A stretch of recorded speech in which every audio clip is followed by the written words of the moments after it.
In this video, we're going to go through a complete step-by-step guide on how to get your real estate license in the state of Mississippi. We're also going to cover some important things like how to pick the right brokerage to give yourself a higher chance of success. And at the end of the video, we're going to go through a complete breakdown of costs associated with getting licensed so you know exactly how much to budget. Let's dive right into the video.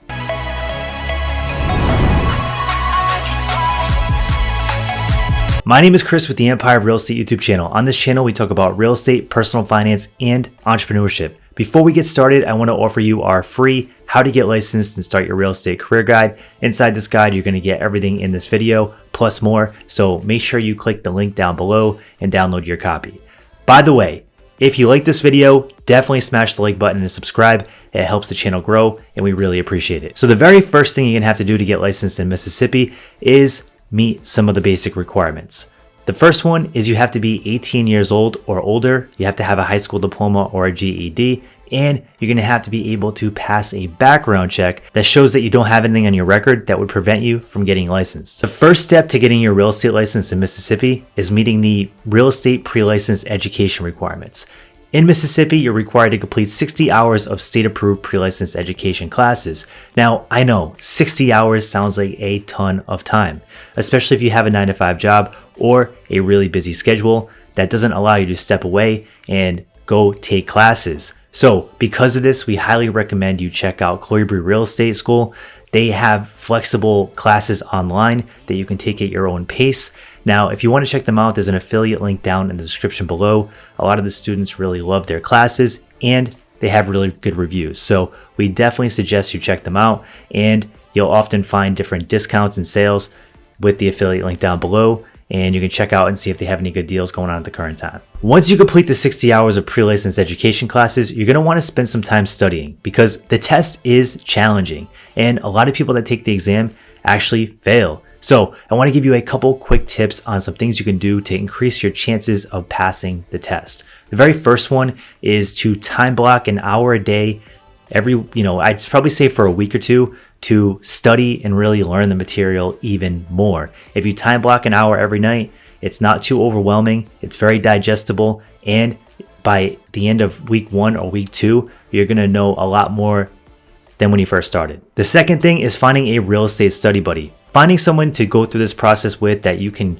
study with and maybe quiz each other with flashcards with is a big game changer because it will make studying a lot more fun, a lot more interactive, and if it's fun and it's not that stressful and boring, you're more likely to spend the time actually doing it. So finding a real estate study buddy can be a huge game changer and increase your odds of passing the exam. The last one is prep agent. So if those textbooks are too boring and you can't find a study buddy and you just need something to give yourself a little bit more confidence before you schedule your exam, I would check out Prep Agent. I actually use Prep Agent to pass my exam, and what it is, it's like a test-like simulation tool where you can go on there, it will quiz you, it's very interactive, and it sets you in an environment just like you're taking the actual test, and it will make you feel a lot more comfortable. If you answer questions wrong, it will tell you why you answered them wrong. If you get them right, it will tell you why you got them right. And this made me feel a lot more confident when I was going to take my exam. So if you want to check them out, there's an affiliate link down in the description below for them as well. It's called Prep Agent, and I highly recommend you take a look. Once you feel confident that you can pass the exam, it's time to schedule it. So the exams are held with Pearson VUE in the state of Mississippi, and there are multiple testing locations, so finding one that's convenient and close to you shouldn't be too challenging, but I would go on their website or give them a call and schedule this at least a couple days in advance. Now, when you do go to the testing center on test day, you're going to want to bring a couple things. The first thing is a basic non-scientific calculator for the math portion of the exam, and you're going to want to bring 2 basic forms of identification to get into the testing center on test day. This test is not an open book test, but it is multiple choice. So you're probably going to finish the test early and you have plenty of time to do it. Most people that take the exam do finish it early, so make sure you don't rush through it and make sure you read the questions a couple different times before you actually submit your answer. This is a big tip that I want to give people because so many people rush through it and they fail because they rushed through it and they didn't use all the time that they were given. So make sure you read the questions multiple times and you're still probably going to finish early. Once you complete the exam, you're not going to have to wait too long to get your actual results. When you walk out, you're going to meet them and they're going to go through a review and give you your score. Now, if you passed, it's time to celebrate. This is a big accomplishment, and a lot of people actually failed the exam the first time around. So if you passed, it's time to celebrate and give yourself a pat on the back, because this is a big accomplishment. You put a lot of work into it, and you're on to the next step. The next thing you're going to want to do is do your background check and your fingerprinting. So in Mississippi, you're required to do a background check. They're going to check and see if you have anything on your record that would prevent you from getting licensed in the state. So getting this out of the way is very important. And then once you do that, you're going to work on finding the sponsoring broker. So in Mississippi, you're required to work under a sponsoring broker as a real estate agent, and picking a sponsoring broker isn't that challenging because most brokerages will take you on, and the truth is you're going to be paid on commission, so there's not that much risk to them. So the majority of brokerages are going to hire you as a new agent. Now, you do want to ask a couple important questions, because if you didn't know, this industry has a 87% failure rate, and that's a lot. 87% is a high number. So out of all the people in your real estate class, 13% roughly are going to make it. You don't want to be this statistic. If you got into this, I'm sure you want to succeed. So I want to give you a couple basic questions to go through when you're interviewing with brokers to make sure you pick one that's the right fit.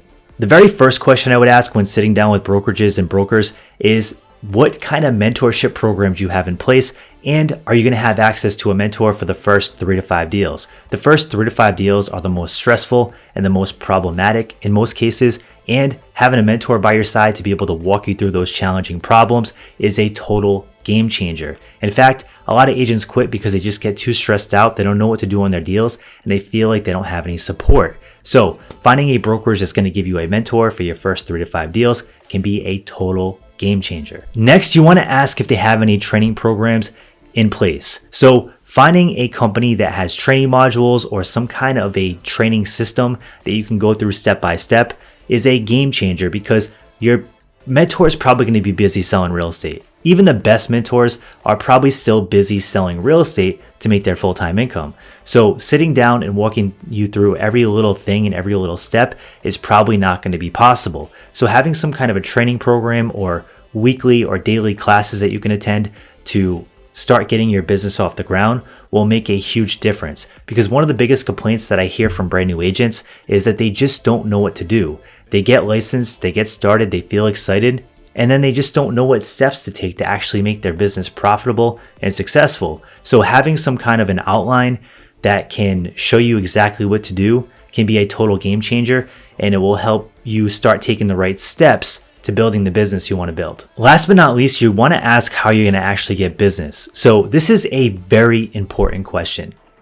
Getting business is one of the most challenging parts of this business, and everybody does it different. Some brokerages are going to tell you to contact your sphere of influence. This is called SOI marketing.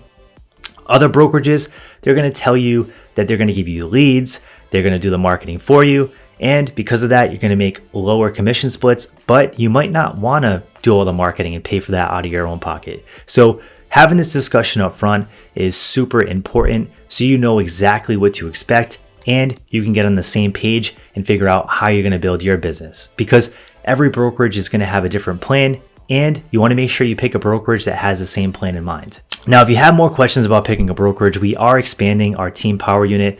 So if you're interested in maybe partnering with us, we would love to chat, and you can find that in the description below. If you want to schedule a partner call, I could jump on Zoom with you for 30 minutes and talk to you about it a little bit more. Once you find a sponsoring broker, you're going to want to send out your license application. So send out your license application. It's really simple. You're going to want to put your pre-license education, proving that you took that educational requirement. You're going to want to submit your past real estate exam and your past background check. You're going to submit that, and you're going to wait to hear back.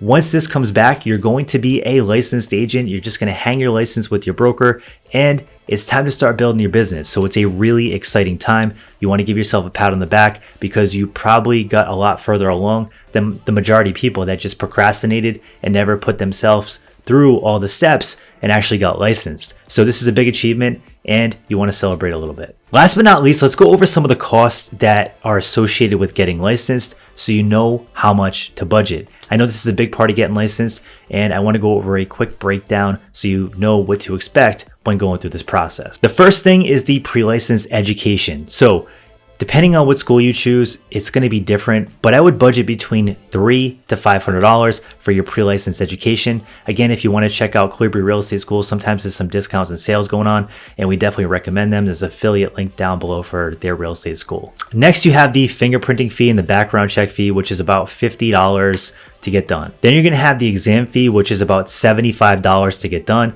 assuming that you pass it the first time. Then you're going to have a license application fee, which is about $120. Some other things to consider, depending on the brokerage that you decide to go with, might be a sign-on fee, and you're going to have to pay E&O insurance. So I'd budget an additional $200 to $500 for this. So all in all, as you can see, it's not that much money to get licensed. You know, there's a lot of opportunity in this industry, and if you're a hard worker, you can make some really big things happen.